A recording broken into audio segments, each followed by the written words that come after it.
આ માટે તમારું શ્રીમંતોનયન સંસ્કાર છે એ 7મા મહિનાની અંદર કરવામાં આવતો હોય છે. અને એના પછી છઠ્ઠીનો એ દિવસ છે. લગભગ તમે જુઓ તો છઠ્ઠી એટલે છઠ્ઠું નોરતું એટલે કાત્યાયની માતાનું નોરતું થાય. અને આપણે એવું કહીએ કે વિધાતા લેખ લખવામાં આવે, વિધાતા બાળકના લેખ લખે, નો ડાઉટ આવે. અને એવું પણ કહેવાય કે છઠ્ઠીના દિવસે રાત્રે જાગરણ કરવાનું હોય. અને છઠ્ઠીનો દિવસ એટલે બાળક 6 દિવસનું થાય ને ત્યારે એના જીવનની અંદર સૌથી વધારે જે દુરાચારીઓ વૃત્તિ હોય ને, જે આસપાસમાં એ વાતાવરણમાંથી બાળકને જે અસર કરનારી, જે આપણે દુષ્પ્રભાવ કહીએ, જે ખરાબ વૃત્તિ હોય, એ બાળકને છઠ્ઠા દિવસે આકર્ષવાનો પ્રયત્ન કરતી હોય. હું તને પકડી લઉં, બોલે એમ કે હું તને પકડી લઉં. બધી જે દૂર વૃત્તિઓ હોય ને એ બાળકને આકર્ષવાની પ્રયત્ન કરતી હોય. એ સમયની અંદર તમે ગણેશજીનું સ્થાપન કરો. અને એ દિવસની અંદર આપણે માતા કાત્યાયની છે ને, ખરેખર એને કહીએ કે આવો અને મારા બાળકના છે ને તમે સારા એવા લેખ લખો. અને એ દિવસે આપણા પરિવારના સભ્યો બધા જ બાળકની આસપાસ રહીએ છીએ, કે જેના કારણે જે બહારની આ વૃત્તિઓ છે ને એ બાળકને સ્પર્શ ન કરે. અને એ દિવસે આપણે જાગરણ કરીએ કે જેના માધ્યમથી બાળકને એ છઠ્ઠી રાત હોય ને સૌથી ભારે રાત હોય બાળક માટે. 7મા દિવસથી તો પછી ચિંતા નથી જ રહેતી, પણ 6 દિવસનું થાય ને તમે જોયું હશે બાળક સૌથી વધારે બીમાર પડે ને તો છઠ્ઠીની પહેલાં જ પડે છે. એને જન્મની સાથે એડમિટ કરવાની કદાચ ડૉક્ટર રજા આપી દે, પણ પાછું બીજા દિવસે ચેકઅપ માટે જાય ને તો પાછા એવું કે કમળોની અસર છે અને પાછા એને એડમિટ કરવા પડશે. એટલે ઘણાની છઠ્ઠી છે એ રીતે દવાખાનાની અંદર થતી હોય. પણ આ 2 વસ્તુ મેં ત્યારે વાંચી હતી ને આ વસ્તુ મને યાદ પણ રહી હતી.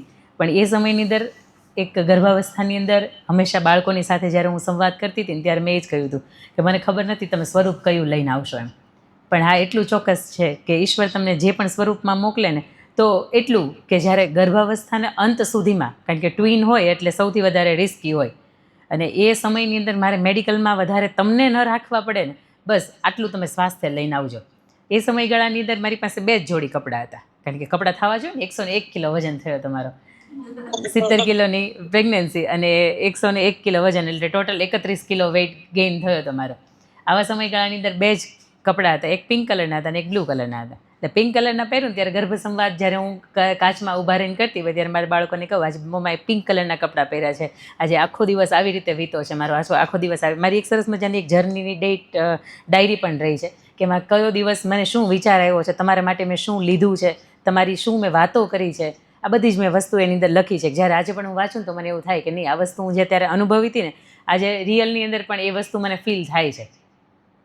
અને આપમાંથી પણ કદાચ ઘણા બધાની ડાયરીયા લખવાની આદત હશે, અને જો ન હોય ને તો આજે આદત પાડજો. એટલા માટે કે બાળક જ્યારે 10, 15, 20 વર્ષનું થાય ને ત્યાં તમારી પાસે આ જ એક મેમરી હશે કે જે તમે એના માટે સ્વપ્ન જોયા છો. બીજું 3, 4, 5 વર્ષનું થશે ને એટલે તમારો હાથ પણ ઉપડશે.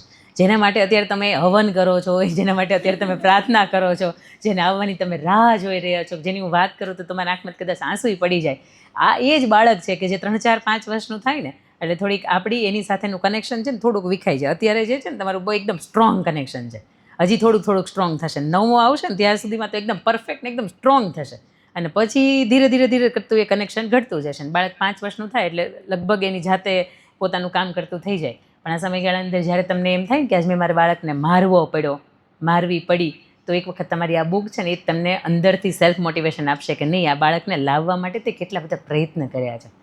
આ બાળકને ઈશ્વરની કેટલી બધી કૃપા થઈ છે ત્યારે તમારે આંગણે આ બાળક આવ્યું છે. એટલે આ બાળકને તમારે ક્યારેય મારવાનું નથી. અત્યારે હું કહીશ ને હા તમે ગર્ભ ઉપર હાથ મૂકીને એમ જ કહેશો કે મારા બાળકને હું જિંદગીમાં કોઈ દિવસ કોઈને મારું નહીં, કોઈ દિવસ કોઈને મારવાય ન દો. આ બાબત તમે અગ્રી જ થશો. પણ એ તો કેવું છે કે અહીંયા બેઠેલા કેટલા બહેનો એવા છે કે જેની 2nd ટાઈમની પ્રેગ્નન્સી છે. હા, તમને ખબર છે કે તમારું પહેલું બાળક બરાબરનું હેરાન કરતું હોય ને એટલે આપણને એમ થાય કે આને ટીબી નાખીએ, આને મામાને ઘરે મૂકી આવીએ. આ સમય એવો છે કે જો 5 વર્ષથી નાનું બાળક હોય ને તો એને તમારી જ સાથે રાખવાનું છે, અને તમારે જરીક પણ દૂર નથી કરવાનું. બીજા બાળકના આગમન માટે તમે પહેલા બાળકની સાથે આ દુર્વ્યવહાર કરો તો ક્યાંક અંદરથી હિડન રીતે તમને અંદરથી નહીં ગમતું હોય. પણ આ બધા જ સમયગાળાની વચ્ચે મેં તમને વાત કરી કે મારી પાસે 2 જોડી કપડાં હતા. પિંક આજે પહેરું છું, બ્લુ કલરના પહેરું છું. પછી એ કપડાં બાળકનો જન્મ થયો એટલે એ સમયની અંદર મુકાઈ ગયા. કોરોનાનો સમય, મારી પોતાના સાઇઝના ક્યાંય કપડાં ન મળે. હું એટલા માટે તમને જાણ કરું છું કે તમને ખબર પડે કે 5 વર્ષ પહેલાં જ્યારે તમારા મેરેજ થયા કે સગાઈ થઈ હતી ને એ સમયગાળો કેવો હતો. કોઈ તમારી જે જગ્યા ઉપર તમે છો ને એ જગ્યા ઉપર ત્યારે કોઈ વ્યક્તિ હતું ને તો એનો સમયગાળો કેવો હતો. બોન થયો, એ કપડાં મૂકી દીધા હતા વ્યવસ્થિત. પાછા ફરીથી સૌરાષ્ટ્રમાંથી મારું ધારગણી પિયર, અમરેલી જિલ્લાનું ધારગણી ગામ, અને ત્યાંથી ફરીથી અહીંયા આવવાનું થયું. એટલે એ કપડાં મેં કાઢ્યા અને મને આમ અચાનક જ એની સાથે મેમરી યાદ થઈ કે આ કપડાં XXL ને 4XL હતા તો ત્યાર મને કેવા થતા હતા. અચાનક મેં પહેર્યા, મારી દીકરીઓ છે કાચ પાસે રમતી હતી, એ જ ખૂણો હતો અને એ ખૂણાની અંદર હું એની પાસે ઊભી રહીને મેં એવું કીધું કે મમ્મા કેમ કલરના કપડાં પહેર્યા? મારી દીકરીઓ 8 મહિનાની, એના કલરમાં કાંઈ ખબર નથી પડતી. હજી એકને તો બોલતાય નથી આવડ્યું, એક તો દોઢ વર્ષ છે બોલતા શીખી હતી. એક હતી ચૂલબુલી કે જે 7-7.5 મહિને થોડું થોડું બોલતા શીખી હતી. બંને એક સાથે એવું કીધું પિંક કલર. આ વસ્તુ માન્યમાં બિલકુલ ન આવે, કારણ કે જેને કલરની જ ખબર નથી પડતી અને જે બોલતાય નથી શીખ્યું છતાંય કેમ એમ પછી બીજી વખત ત્રીજી વખત બોલાવવાનો પ્રયત્ન કર્યો, પણ હવન ગોરદાદા હોય ને એક જ વખત કરી દે કે બીજી વખત ન કરી દે. આ એની જેવો સમયગાળો છે. પણ બહુ મજાની વાત મોનિકાબેન આપના માધ્યમથી કે આ 5-5.5 વર્ષ પછી મારી દીકરીઓ 5.5 વર્ષની આજે થઈ ગઈ, તો એની સાથે જે જોડાયેલી ક્ષણો હતી, એની સાથે જે જોડાયેલી યાદગીરી હતી ને, એને આપની વચ્ચે મારે મૂકવાનું થયું. હવે સૌથી પહેલી વાત કે તમારા ગર્ભના અંદર જે પડનારું જે બાળક છે ને, એને મારે વિનંતી કરવી છે કે બેટા જાગજો. એટલા માટે કે તમારા માતૃશ્રી અત્યારે એવી અવસ્થાની અંદર છે કે જેમ કૃષ્ણ પરમાત્મા સુભદ્રાના કોખની અંદર જેમ એને 7 કોઠાનું યુદ્ધ શીખવતા હતા અને 6ઠા કોઠે તમે સૂઈ ગયા હતા, આવી રીતે નહીં કરતા. એટલા માટે જોકે એને તો સૂઈ જવું જરૂરી હતી, કારણ કે એને આગળનું જે અભિમન્યુનો આગળનો જે જન્મ હતો ને, એ રાક્ષસી અવતાર હતો અને ઈશ્વરને ખબર હતી જો અભિમન્યુ આ જન્મની અંદર એ જીવતો રહ્યો તો એ અમારી ઉપર પણ ભારી પડશે. અને બીજી કથાની અંદર એવું પણ કહેવાય છે કે એ ચંદ્રદેવના પણ પુત્ર હતા, કે એને 16 વર્ષ માત્ર જીવવા માટેનું આયુષ્ય એને મળ્યું હતું. 16 વર્ષની અંદર એવો યોદ્ધો બનીને રહ્યો કે વિશ્વ આજે કદાચ પાંડવોના 5 પાંડવોના નામ યાદ નહીં રાખે, પણ અભિમન્યુ કોણ છે ને, તો એને અભિમન્યુનો એ બહુ સરસ રીતે યાદ રાખશે. આવા દુનિયાની અંદર ઘણા બધા એવા બાળ રત્નો થઈ ગયા. તમે ધ્રુવની વાત કરો તો પણ કે સુનીતિ અને સુરુચિના એ પુત્ર, અને નાનપણથી સુનીતિ એને એવું શીખ્યું કે બેટા તમારો પોતાની જગ્યા કરવા માટે કોઈની જગ્યા છીનવી ન લેવાય, તમારે એટલી મહેનત કરાય. અને ઈશ્વરની એણે આરાધના કરી અને ઈશ્વર જ્યારે એની સામે પ્રગટે થયા તેમને પિતાશ્રી ઉત્તાનપાદરા જે ઋષિ હતા એમના ખોળાની અંદર પોતાના જે સુરુચિ દેવી હતા ને, એમના પુત્રને એને બેસાડ્યો અને ત્યારે એણે એવું કહ્યું હતું કે મારે પણ તમારી ગોદની અંદર બેસવું છે. અને ત્યારે ઈશ્વરે એવું કીધું હતું કે એની અંદર ત્યાં નહીં, એ તો પિતાશ્રીની તારી ગોદ છે, તું આવ ને મારા ગોદની અંદર બેસ, કારણ કે તે મારી એટલી બધી આરાધના કરી છે. તમે પ્રહલાદની વાત કરો તોય તમે જુઓ, પ્રહલાદનો જન્મ છે ને, એના માતૃશ્રી કયાધુ અને હિરણ્યકશિપુ બંને રાક્ષસ અવતાર હતા, છતાંય આપણને પ્રહલાદ નામના બાળરત્નની ભેટ મળી. જ્યારે તમે કંસની કે રાવણની વાત કરો તો એના માતૃશ્રી હતા એ કૈકસી હતા, એ પોતે રાક્ષસી હતા. તો એના પિતાશ્રી હતા એ તો સરસ મજાના ઋષિ હતા અને બહુ શ્રેષ્ઠ કોટીના ઋષિ હતા. છતાં પણ એ કંસનો જન્મ કેમ આવી રીતે થયો? તો કૈકસી જે રાણી હતા એમણે વાત કરી મહર્ષિને કે મારે આપની સાથે બાળકને જન્મવાની તૈયારી એને પોતે બતાવી કે મારે ગર્ભની અંદર બાળકને જોઈએ છે. ઋષિ ના પાડે છે કે આ સમય એવો શ્રેષ્ઠ નથી કે જ્યારે તમે ગર્ભધાન કરી શકો, છતાં એમની આજ્ઞાથી કે એમની જીદથી એ વસ્તુ થઈ અને એ પછી રાવણનો જન્મ થયો. તો એની અંદર રાવણની અંદર 2 વસ્તુ હતી કે શિવસ્તુતિની રચના કરી એટલે એટલો મહાન વિદ્વાન હતો, તો એ ઋષિના સંસ્કાર એની અંદર આવ્યા હતા. અને અનૈતિક વૃત્તિ કે દુરાચારી પ્રવૃત્તિ આ બધું આવ્યું હતું તો એની માતાની અંદર આવ્યું હતું. એટલે દુનિયાની અંદર, અને બીજું કે કંસની વાત કરીએ તો કંસની અંદર પણ તમે જુઓ તો કંસને જોઈને તમને ક્યારેય સારો વિચાર ન આવે. તો કંસના ગર્ભની અંદર એના જે માતા હતા એ બાળાત્કારના માધ્યમથી એના માતૃશ્રીના ગર્ભની અંદર એ કંસની પ્રાગટ્ય થયેલું અને એ પછી કંસ આખી દુનિયા નડવા માટે આવ્યો. પણ કૃષ્ણ હતા તો કૃષ્ણની અંદર તમે જોયું હતું કે કૃષ્ણનો જન્મ થાય ને એ પહેલાં ભગવાને એને એવું કીધું હતું કે હું તમારા ગર્ભની અંદર ધારણ કરીશ. અને એના માટે એના માતુશ્રી અને પિતૃશ્રીએ કેટલું બધા બાળકોની આગળના 7 કે 6 બાળકોની એને બલિ આપતા જોઈ હતી, ત્યારે ઈશ્વર ખુદ આવ્યા હતા. એટલે તમને ગર્ભાવસ્થાની અંદર જ્યારે પણ નાનું કોઈ કષ્ટ પડે ને તો ઈશ્વરને એવું કહેજો કે ઈશ્વર તારે ખુદને આવવું હશે ને એટલા માટે તું મને આટલું કષ્ટ આપે છે. એમાં એવું પણ કહેવાય છે કે કઈ રાણીએ 14 વર્ષ માટે એને વનવાસ આપ્યો ને પ્રભુ શ્રી રામને કારણ વગરનો, એટલા માટે કઈ રાણીને દેવકી તરીકે પોતાના 14 વર્ષથી પોતાના બાળકથી દૂર રહેવું પડ્યું. અને કૌશલ્યા માતાએ કોઈ વાંક નહોતો, છતાંય પોતાના બાળકથી 14 વર્ષ માટે દૂર રહ્યા હતા. તો એમાં યશોદા થઈને એ કૃષ્ણને મોટા કરવા પડ્યા. એટલે કૃષ્ણને એ તમે પવિત્ર ગ્રંથો વાંચ્યા હશે, અત્યારે કેટલા એવા છે કે જે મહાભારત પણ વાંચે છે, વંચાય. આ એવું ક્યાંય નથી લખ્યું કે ઘણા એમ કે મહાભારત ન વંચાય કારણ કે ઘરની અંદર થાય એવું, કારણ કે મહાભારતની અંદરથી જ આપણને ગીતા મળી છે. એને તો આપણે ખેડી એટલે જ આપણને ગીતા મળી છે. અને ગીતાની અંદર 700 શ્લોકમાંથી 575 શ્લોકની અંદર કૃષ્ણ બોલે છે. બાકીના એનાથી થોડા અર્જુન બોલે છે, એનાથી થોડા સંજય બોલે છે, અને એનાથી એક જ શ્લોક ધૃતરાષ્ટ્ર બોલે છે. અને એની શરૂઆત જ ગીતાની ધૃતરાષ્ટ્ર ઉવાચથી થાય ધર્મક્ષેત્રે કુરુક્ષેત્રની અંદર. પણ તમે એની અંદર પણ જુઓ તો શિવ ભગવાને એમણે કહ્યું કે તમારા ગર્ભની અંદર 100 બાળકોનો જન્મ થશે.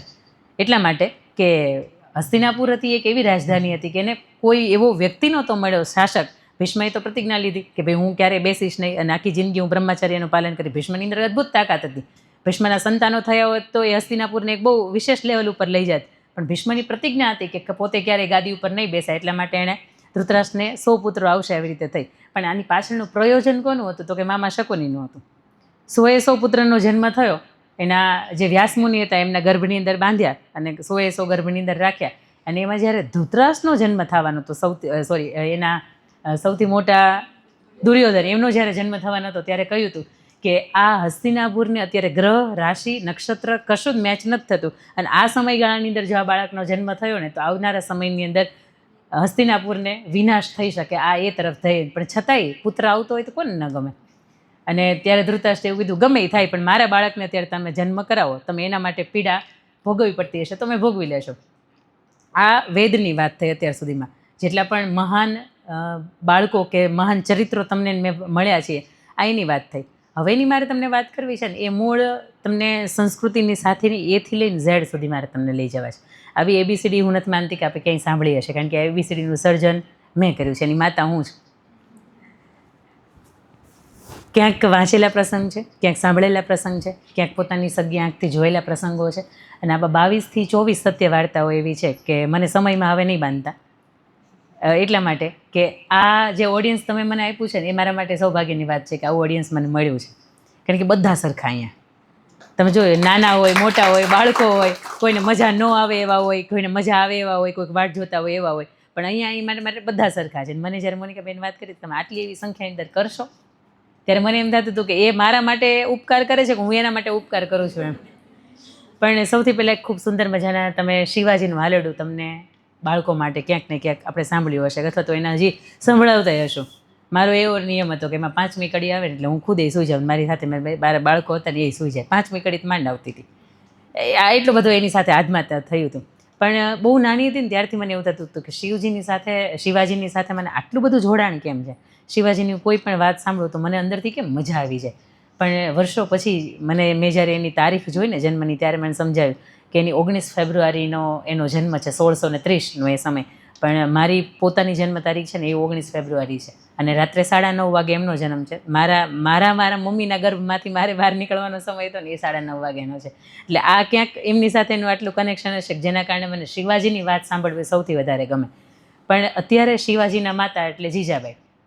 અત્યારે તમે જીજાબાઈની જગ્યા ઉપર છો આવું વિચારજો અને તમારી આંખો બંધ કરશો. હું એક સુંદર મજાનો તમને 3-4 મિનિટનો એક પ્રસંગ કહું ને, આ પ્રસંગને તમે બહુ સરસ રીતે સાચવજો, બહુ સરસ રીતે મનની અંદર ઉતારજો અને જીજાબાઈની જગ્યાએ તમે છો ને બસ આવું તમારે વિચારવાનું છે. તમે જુઓ તમારા ઘરની અંદર તે શિવાજીના અંશમાંથી, શિવાજીના જીવનમાંથી એકાદો ગુણ આવશે ને ચોક્કસ એ બાળકની અંદર આવશે.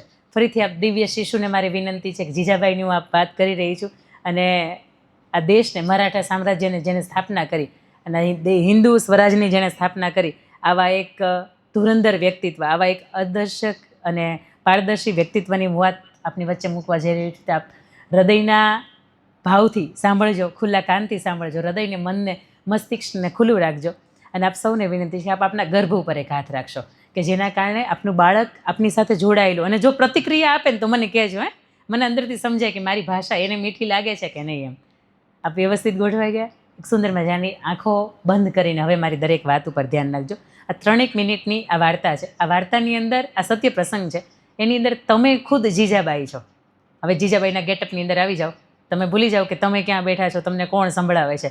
બસ તમારી આસપાસ બનતી આ ઘટનાઓ છે ને એને સાંભળજો. વર્ષો પહેલાંનો એક સમય કે સમયની અંદર દિલ્હીનું જે મોટું રજવાડું હતું એણે નક્કી કર્યું કે નાના નાના રજવાડાઓ છે ને એની ઉપર હુમલો કરવામાં આવે. અને આની ઉપર હુમલો કરીએ એટલે નાના નાના રજવાડાઓને આપણે ભેગા કરીએ અને એમાંથી આપણા મોટા સામ્રાજ્યની સ્થાપના કરીએ. એક નાનકડું રજવાડું કે જેની ઉપર હુમલો થયો. અને હુમલો થયો એટલે કેવો હુમલો કે દ્વારપાળ એના જે મુખ્ય હોય ને એ 2 જ વ્યક્તિ બારા ઊભી છે. આખો એનો કિલ્લો છે, એની ફરતે લાખોની સેના છે, ગોઠવાઈ ગઈ છે. કોઈ હાથી લઈને આવ્યું છે, કોઈ ઘોડા લઈને આવ્યું છે અને કોઈ ભાલા અને શસ્ત્રો લઈને આવ્યું છે. એમાંનો એક સેનાપતિ છે, સતત રાહ જુએ છે કે હમણાં અંદરથી કોઈ બારું આવશે, હમણાં અંદરથી કોઈ બારું આવશે અથવા તો એ દ્વારના દરવાજા ખુલશે. 24 કલાક વીત્યા બીજા 24 કલાક એટલે 48 કલાકનો સમય વીત્યો અને 48 કલાક પછી અંદરથી કોઈ બારું આવતું નથી. સેનાપતિ ભૂખ્યો તરસ્યો ત્યાં રહે છે, કારણ કે એને એક સૂચના મળી હતી કે અંદર જે નાનું રજવાડું છે એના રાજાને અને એના રાણીને તમારે મારી નાખવાના છે. આ સમયગાળાની અંદર 48 કલાક વીત્યા પછી પણ બહારની સ્થિતિમાં કોઈ ફેર નથી પડતો. એટલે અંદરથી એક રાજા અને રાણી એવું કહે દ્વારપાળને કે દ્વાર ખોલી નાખવામાં આવે, દ્વાર ખોલવામાં આવે અને પાગડધમ પાગડધમ પાગડધમ પાગડધમ કરતા 2 ઘોડા લઈને 2 ઘોડેસવાર છે એ નીકળી જાય અને ફરીથી દ્વાર બંધ થઈ જાય. અંદરના લોકો છે એ સુરક્ષિત છે અને પાછળના બહારથી ખબર પડી પેલા સેનાપતિને કે આના 2 રાજકુમાર અને રાજકુમારી જે છે, રાજા અને રાણી છે, 2 બહાર નીકળી ગયા છે. એટલે પાછળ આગળ રાજા અને રાણી જાય ઘોડેસવાર ઉપર અને પાછળથી આ લાખોની જે સેના હોય ને એની પાછળ જાય.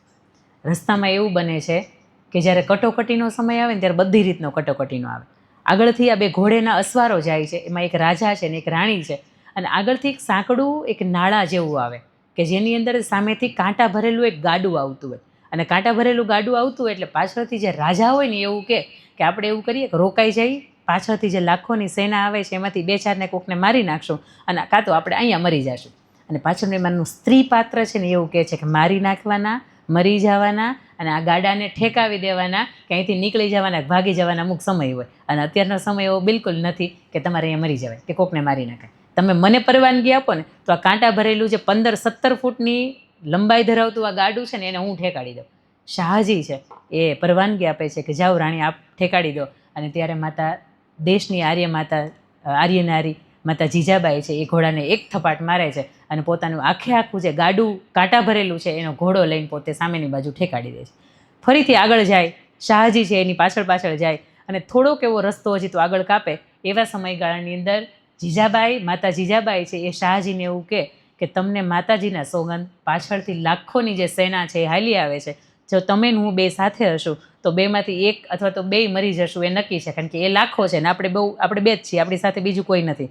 તમને માતાજીના સોગંદ ને તમને ગૌ માતાના સોગંદ, તમે અહીંથી નીકળી જાઓ, કારણ કે આપણા દેશને, આપણા સ્વરાજ્યને, આપણા રાજ્યને તમારી જરૂર છે અને આ મારું શું થશે ને મારી હાલત ઉપર છોડી દો. માતા જીજાબાઈ છે એ શાહજીને વચનથી બાંધે, શાહજી ત્યાંથી નીકળી જાય અને માતા જીજાબાઈ પોતાના ગર્ભની અંદર હાથ રાખે અને હજી તો એ નીકળ્યા ન હોય ને એ પહેલાં માતા જીજાબાઈ છે ને એ શાહજીને એવું કે હવે મારાથી આ ઘોડા ઉપર નહીં બેસાય. અને ત્યારે શાહજી પૂછે કે તમે કેમ એવું કહો છો? એક રાતની અંદર 270 કિલોમીટરનું અંતર કાપ્યા પછી તમે કેમ એવું કહો છો કે મારાથી આ ઘોડા ઉપર નહીં બેસાય? અને ત્યારે માતા જીજાબાઈ એવું કે મને બાળકના જન્મની તૈયારી છે, મને ગર્ભની અંદર પ્રસૂતાની પીડા ઉપડવાની તૈયારી છે અને એટલા માટે હું તમને કહું છું કે માતાજીના તમને સોગંદ છે ને તમે અહીંયાથી નીકળી જાઓ. ત્યાંથી શાહજી છે નીકળી જાય છે અને થોડીક દ્વારની અંદર પોતાનો ઘોડો છે એક વૃક્ષ પાસે ટેકાવે અને શિવનેરીનો એ કિલ્લો અને હળવેકથી એક જમણા હાથની અંદર એ ભાલું ઉપાડ્યું હોય, ડાબો હાથ છે પોતાના ગર્ભની અંદર મૂક્યો હોય અને બાળકને જય હિન્દના નારાની સાથે પોતે હળવેકથી એ ઉતરે અને સટાક કરતી જ્યારે એ શિવનેરીનો કિલ્લો એ માતા ચડતા હોય ને ત્યારે એનો જે સેનાપતિ છે ને એ જોવે. સેનાપતિ એમ કે યા અલ્લાહ,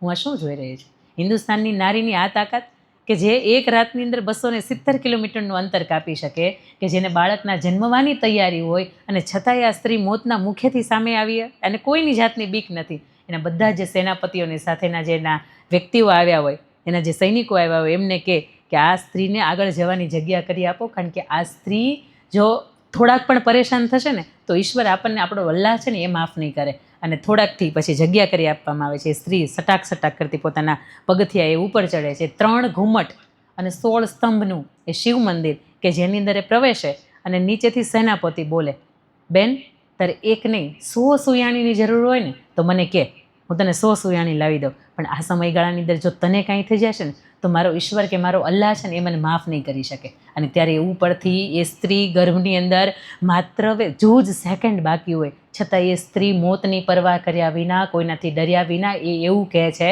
કે મારે 1 નહીં 100 સુયાણીની જરૂર નથી, મારા સંતાનને, આ ભારત વર્ષના ભાવિને જન્મ દેવા માટે હું એકલી સ્ત્રી છું ને કાફી છું. થોડીક વાર થાય છે, દરવાજો અંદરથી શિવ મંદિરનો દરવાજો બંધ થાય છે, થોડીક વાર થાય છે, બાળકના રડવાનો અવાજ આવે છે, હુઆ. અને આ રડવાના અવાજની સાથે નીચેથી ફરી સેનાપતિ પૂછે છે, બેન કોણ જન્મ્યું છે, દીકરો કે દીકરી?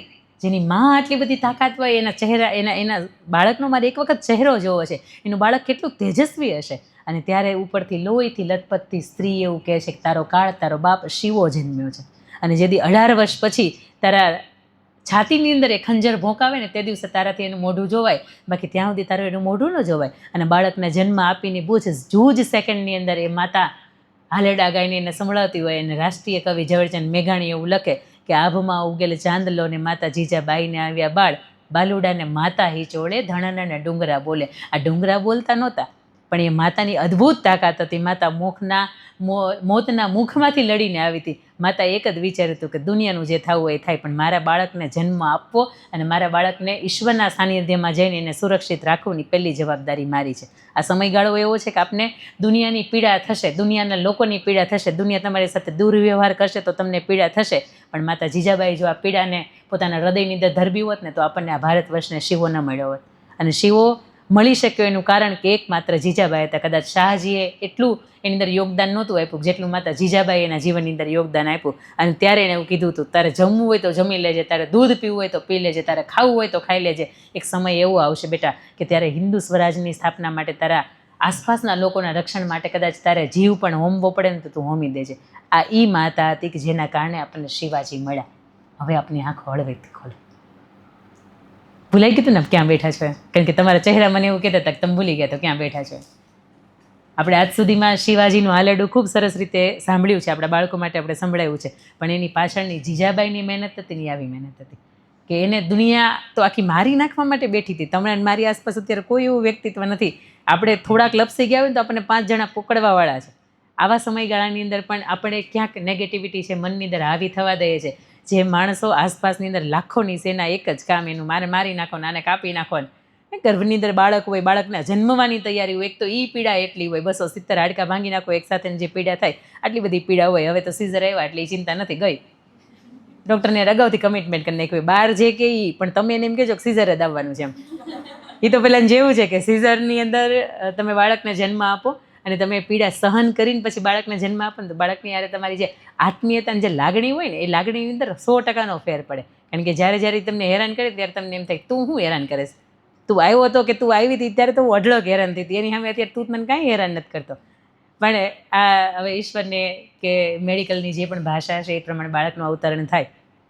પણ જીજાબાઈના માધ્યમથી મારે આપને એ કહેવું છે કે સક્ષમ થાવ ને તો જીજાબાઈ જેવા થજો, અને નીડર થાવ ને તો જીજાબાઈ જેવા થજો. કે ગર્ભની અંદર બાળક ઉછળતું હોય, બાળક ધીરે ધીરે કરતાં મોટું થતું હોય, બાળકને હવે બસ આ દુનિયાની અંદર આવવાની સેકન્ડોની જે ઘડી છે એ ગણાઈ રહી હોય. આવા સમયગાળાની અંદર દુનિયાનું જે થવું હોય થાય, મારે ઘરવાળા બાજુમાં હોય કે ન હોય, પણ હું મારા બાળકને શ્રેષ્ઠ રીતે જન્મ આપીશ ને પહેલી જવાબદારી તો કે મારી છે. તમારા નો ડાઉટ તમારા હસબન્ડ છે તમને કંઈક સંભળાવશે, તમને સારું, તમને ઈચ્છા થઈ હશે ને એ જમાડશે, પણ તમે જે અનુભૂતિ કરી રહ્યા છો ને આ અનુભૂતિ એના જીવનમાં ક્યારેય નહીં થાય. કારણ કે આ અનુભૂતિ તમારા નાડીની સાથે એની જે નાડી જોડાયેલી છે ને આની અનુભૂતિ છે. અને તમે જે અત્યારે સાંભળતા હતા, તમે જેને ઇમેજિનેશન કરતા હતા અને તમે તમારા બાળક માટે જે અત્યારે કનેક્ટ થઈ ગયા હતા, તો મને નથી ખબર તમારા બાળકને અંદરથી તમને આમ ઘુસામુસી કરી હતી કે નહીં, પણ કરી હોય કે ન કરી હોય, પણ ક્યાંક એ પણ એની જાગૃત અવસ્થાની અંદર હતું કે મારી માતા આટલી શૌર્યતાની અને આટલી વીરતાની વાત સાંભળી રહી છે. આ સમયગાળાની અંદર તમને ડર લાગે, તમને તમારી જાતને અનસેફ્ટી ફીલ થાય કે આ સમયગાળાની અંદર ક્યાંય પણ એવી ક્રૂરતાની કે ક્યાંય ક્રોધિત થઈ જવાય આવી વાતો હોય તો આનાથી તમારે થોડુંક દૂર રહેવું. મને હમણાં બેન નિર્ભયાની વાત કરતા હતા ને તો મને એમ થતું જ્યારે આ વસ્તુ હું ફીલ કરું છું ને તો મારા હાર્ટબીટ વધી જાય છે. તો આ વસ્તુ અત્યારે તમને પીરસવી મને નથી ખબર યોગ્ય છે કે નહીં, પણ છતાં એની પ્રોડક્ટ બહુ સારી હતી, મને પર્સનલ પણ મળ્યા હતા. પણ જ્યાં તમને અંદરથી ડર લાગતો હોય ને આવી સિંગલ પણ મોમેન્ટમાંથી તમે પસાર નહીં થતા. બીજો એક એવો મારી પોતાની એક વાત કરવી છે. મારો ગુસ્સો એટલે બહુ અઘરો ગુસ્સો હતો અને જલ્દી તપી જવાતું હતું, પણ એ 9 મહિનાની અંદર એક પ્રતિજ્ઞા લીધી હતી ગંગાજળને હાથમાં લઈને કે ગમે એ થઈ જાય 9 મહિનાની અંદર ગુસ્સો કરવાનો નથી. ને ગુસ્સો આવે ને એટલે એકલું ગોદરું વળીને સૂઈ જવાનું આપણે, પણ આપણે કોઈની યાર બોલવાનું નથી. બોલાઈ જાય ને તો વધારે બોલાઈ જાય, અને સામેવાળા 3 શબ્દો બોલે એટલે આપણે 6 બોલાવીએ, સામેવાળા 1 ધારી તલવાર લઈને આવે એટલે આપણે 10 ધારી તલવાર લઈને આવીએ. પણ આ વસ્તુ થાય એમ કે જ્યારે આપણી સામે દિવાલ જ હોય તો તમે ગમે એટલો ગુસ્સો ઉતારશો, કેટલો તમે થાકશો, પણ સામે દિવાલ તો નહીં જ થાકે. એટલે તમે જ્યારે એકલા થઈ જાવ ને ત્યારે આ બધું જતું રહે. એટલે 9 મહિનાની અંદર મેં સિંગલ ટાઈમ પણ ગુસ્સો નથી કર્યો, કે જેનું અત્યારે પરિણામ છે ને મારી દીકરીઓના માધ્યમથી હું જોઈ રહી છું કે એનામાં બિલકુલ ગુસ્સો નથી. અને જે અત્યારે હું મારી વાત કરું ને તો અત્યારે પાછું હું ત્યાં મારા મૂળ સ્વરૂપમાં આવી ગઈ, પણ એ 9 મહિનાના નાટકની અંદર એક વસ્તુ છે કે એનામાં એક વસ્તુ આવી કે ભાઈ ગુસ્સો નથી કરવાનો એમ. અને આપણાથી ક્યારેક જમાડતા હોય ને એનો દૂધનો ગ્લાસ ઢોળાઈ જાય એટલે આપણે ખીજાઈ જઈએ કે પગ વ્યવસ્થિત રાખવો જોઈએ ને તમારે એમ. અને બીજા દિવસે જ્યારે આપણો હાથ હટી જાય ને ત્યારે આપણને બહુ પ્રેમથી કે મમ્મી કંઈ વાંધો નહીં, આપણે બીજું દૂધનું તપેલું છે ને એમાંથી પાછો આપણે ગ્લાસ ભરી લઈશું, ભલે ભલે ઢોળાઈ ગયું, ત્યારે આપણને એમ થાય ગઈકાલે આપણે પેરેન્ટિંગ તરીકે ભૂલ કરી છે. આ વસ્તુ જેટલું પેરેન્ટિંગનો પી ઉપર અત્યારે જેટલું પણ હું કહી શકું છું ને એનું કારણ મારી દીકરીઓ છે. અને આ સમય એઝ અ સ્પીકર તરીકેની જર્ની મારો ત્યાંથી એનો ઉદ્ભવ પોઈન્ટ છે કે એ સમયની અંદર એટલું બધું વાંચવાનું થયું અને ખુદને એવું થયું કે સ્ત્રી ઉપર આપણે એટલું બધું વાંચીએ છીએ તો સ્ત્રીની સામાન્ય ભૂમિકા એના જાહેર જીવનની અંદર અને એના ઘર પરિવારની વચ્ચે આ વિષયની સાથે પીએચડી કરવાનું થાય. નોર્થ અમેરિકન યુનિવર્સિટીમાં ઓનલાઈન રજિસ્ટ્રેશનની માધ્યમથી આખી પ્રોસેસ પૂરી થાય કે આ બાજુ 8મો મહિનો હોય, વ્યવસ્થિત બેસાતું ન હોય, છતાંય મારે ઓનલાઈન એના વાઇવા આપવા પડતા હોય. તો એ ઓનલાઈન સેશનના માધ્યમથી મારું થયું અને 36 મહિનાનો એ કોર્સ કે પૂરો થયો અને પછી પીએચડી ડિગ્રી મને મળી. પણ દીકરીઓના આવવાથી ઘણું બધું મળ્યું છે. આજનો સભ્ય સમાજ એવું કે તમારે બેન 2 દીકરીઓ છે, દીપાબેન તમારે ઓળખીતા નહોતા, મને તો ઘણા અત્યારે ઓળખતા હોય ને એવું કે દીપાબેન તમારે ઓળખીતા નહોતા એમ કે તમારે એને કેવું હતું ને કે ગર્ભની અંદર શું છે એમ. પણ દીપાબેન જ્યારે મને એમ કહેતા ને કે તમારા જેવા જ છે, બંને હેલ્ધી છે, બંનેનું બ્રેઇન છે સરસ રીતે વિકસિત થઈ રહ્યું છે અને હાથ પગ છે એની મોમેન્ટ બહુ સારી છે. અને આ સમયગાળાની અંદર પાછું ગામડે જઈને એક ખાટલો ઢાળ્યો હતો, એક યલો કલરની શાલ મારી પોતાની હતી, એ ખાટલાની અંદર ગાડલું અને એ ખાટલો બદામના વૃક્ષ નીચે ઢાળ્યો હતો. એટલે મારા પપ્પા મને એમ કહેતા બસ હવે તું અંદર આવી જાય એમ કે આ બદામ છે ને એ બુદ્ધિ વધારે આગળ કરે, આવું બધું છે એમ કે તે 9 મહિના 8 મહિના સુધી તો બદામ ખાધી જ છે પણ હજી બદામના વૃક્ષનો છાંયો લેશ ને તો આ બેને ક્યાંય ઝાલાની હાથમાં રહે ને આવા બાળકોનું અવતરણ થશે એમ. પણ આ વસ્તુ હું જોઈ શકું કે 5.5 વર્ષની દીકરીઓ છે એની અંદર. પણ એક બીજું છે કે જ્યારે એમનો બંનેનો જન્મ થયો ને તો અંદરથી એવું જ થતું હતું કે મારા ઘરની અંદર દીકરીઓ છે, કારણ કે દીકરો છે આવું મને ક્યારેય પણ પહેલેથી વિચાર આવ્યો જ નહોતો. પણ છતાંય ઈશ્વરના હાથની અંદર હતું કે જે આપવું છે એને આપ્યું. પણ અમરેલીની અંદર સાવલિયા સાહેબ કરીને છે અત્યારે ડૉક્ટર વિરલ ગોયાણી અને મીનાબેન ગોયાણી, ત્યાં બંને દીકરીઓનો જન્મ થયો અને ડૉક્ટરનું એવું કહેવાનું કે 18 વર્ષ પછી તમારો પરિવાર એક એવો છે કે જ્યાં બંને જોડવા દીકરીઓનો જન્મ થાય ને પરિવાર આટલો બધો હેપી છે 18 વર્ષના સમયગાળા પછી. એટલે એનો મતલબ એમ થાય ને કે આજે પણ હજી દીકરો કે દીકરીની માન્યતા આજે આટલી છે. હું તો એવું કહું છું ઈશ્વરને તમારે 2 હાથ જોડીને એ જ પ્રાર્થના કરવાની છે કે જે આપને તું શ્રેષ્ઠ આપજે, કારણ કે તમારો પ્લાન દીકરાનો છે પણ ભગવાને એણે એવું લખ્યું છે કે સુનિતા વિલિયમ્સ તમારે આંગણે તમારા કુખેથી મોકલવાની છે. તમે સમજો. પણ આને આવકારવા માટે ઘણી વખત આપણે રાંદલના નિવેદ કરીએ કે હે રાંદલમાં મને તો દીકરો આપજે, ખોળાનો ખુંદાર આપજે. તમે સમજો ભાઈ રાંદલમાં એમ નહીં કહેતા હોય કે તમે સ્ત્રી સામે રાંદલમાં તો એ સ્ત્રી અને પાછી ખોળાનો ખુંદાર જોઈને પાછી ગોણીઓ તો એ દીકરીઓને જમાડવા ગોતવાની છે. એટલે જેને એક દીકરા હોય ને એને એમ થાય ને કે બસ હવે ઘણું એમ. તમારે કેવું છે કે બીજી જો તમારામાં તાકાત હોય ને તો 2 અત્યારે હિન્દુ જો તમે સનાતની ગર્વ ઉપર કરતા હોય ને તો એટલીસ્ટ 2 સંતાનો તમારા જીવનમાં હોવા જોઈએ. તમને એમ થાય કે એક ઘણું તો એને મને દઈ જજો, મારે પોતાનું પ્રી સ્કૂલ છે એટલે 4 વર્ષ હું એને મોટા કરી દઈશ. મોટા વરાછાની યોગી ચોકની અંદર. એટલે મારી પાસે તો આવા ઘણા બધા બાળકો છે કે જેની મારી પાસે 0 ફીસ છે, કારણ કે ઘણા પરિવારના પ્રશ્નોને લઈને હોય છે. પણ 2 બાળકો એટલા માટે હોવા જોઈએ કે ભવિષ્યની અંદર ક્યારે પણ આપણા જવાથી કે આપણી એક એજ ગ્રુપ છે ને આપણી એની વચ્ચે આરામથી 25, 30, 28, 32, 35 વર્ષનો સમયગાળો છે, આ ગેપ છે. એટલે જ્યારે એ 30, 35 વર્ષના કે 20, 25ના થશે ને ત્યારે આપણાને એના વિચારો ક્યાંય ભેગા નથી થવાના. એટલે એની સાથેનું એક એવું પાત્ર હશે કે એ બેના મ્યુચ્યુઅલ અન્ડરસ્ટેન્ડિંગ બહુ સારું છે અને એ બેના બ્લડ રિલેશન હશે ને એટલે ક્યાંક ઇમોશનલી એકબીજાની સાથે કનેક્ટ હશે. એકબીજાના ભવિષ્યમાં તે એક બેક સપોર્ટની જરૂર પડતું હશે ને ત્યારે આપણું ચાઇલ્ડ છે ને એકલું ક્યારેય નહીં પડે. એટલે જેને એમ થતું હોય કે એક દીકરા એ ઘણી વખત તમારે એક એવું છે કે પેલી આંગળી લઈને આપણે રક્ષા બાંધવાવાળી છે એ ક્યાંથી ગોતવા જાઉં. એક દીકરો એવો કે ઘણું બધું ચાલો મારી ના નથી પણ એ રક્ષા બાંધવાવાળી ક્યાંથી ગોતવા જાઉં.